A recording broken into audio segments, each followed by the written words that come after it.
በይነ መረብ በዓለም ዙሪያ የሚገኙ በሚሊዮኖች የሚቆጠሩ ኮምፒውተሮች ግዙፍ አውታረ መረብ ነው። ሁሉም እርስ በእርስ በስልክ መስመር በሳተላይትና በገመድ የተገናኙ ናቸው። በመሆኑም ከዓለም ዙሪያ መረጃ መላክና መቀበል ይችላሉ። በየትኛውም ቦታ የሚገኝ ማንኛውም ሰው ሊጠቀምበት የሚችል ግዙፍ የመረጃ ቤተ መጻሕፍት አይነት ነው። በይነ መረብ ብዙ ነገር እንዲያከናውኑ ያግዞታል። ለጓደኞቹና ለቤተሰቦቹ መልእክቶችንና ፎቶዎችን መላክ ይችላሉ።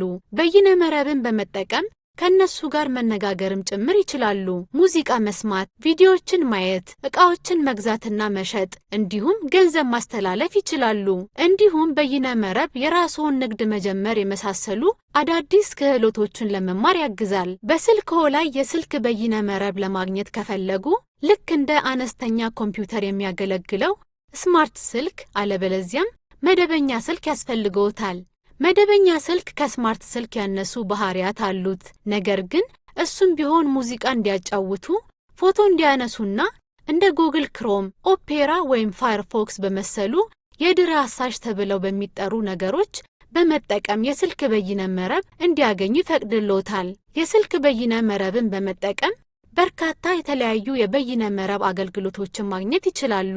ከቤተሰቦና ጓደኞቹ ወይም ንግድ አብረውት ከሚሰሩ ሰዎች ጋር ያለዎትን ግንኙነት ለማስቀጠል ዋትስአፕ ወይም ፌስቡክ መጠቀም ይችላሉ። ቪዲዮዎችን ለምሳሌ የሙዚቃ ቪዲዮዎች ወይም አዳዲስ ክህሎቶችን እንዴት መማር እንደሚችሉ የሚያሳዩ ቪዲዮዎችን ለመመልከት ዩቲዩብን መጠቀም ይችላሉ። በሚፈልጉት በየትኛውም ርዕስ ላይ መረጃ ለመፈለግ ጉግል ወይም ዊኪፒዲያ መጠቀም ይችላሉ።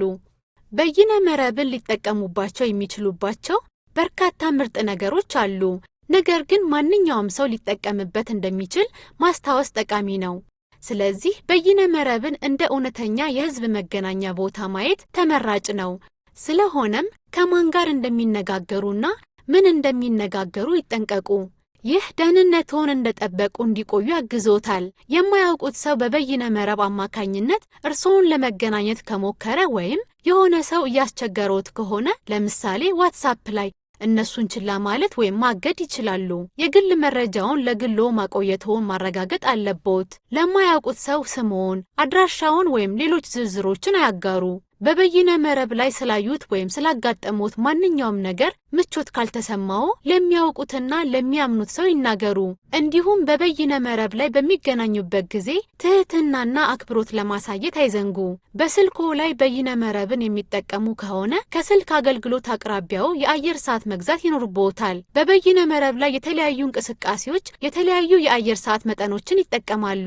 ጽሑፍን መመልከት አነስተኛ ውሂብ ይጠቀማል። ምስሎችን መመልከት የበለጠ ይጠቀማል። ሙዚቃ መስማት ደግሞ የበለጠ ይጠቀማል። ቪዲዮዎችን መመልከት ደግሞ ከፍተኛውን የአየር ሰዓት ይጠቀማል። በይነ መረብ ከመቼውም ጊዜ በላይ ተጨማሪ መረጃዎች እንዲያገኙ ያደርጋል። እንዲሁም ተግባቦትን የበለጠ የተሳለጠና ቀላል እንዲሆን እያደረገ ነው። ዛሬውኑ ለምን አይሞክሩትም?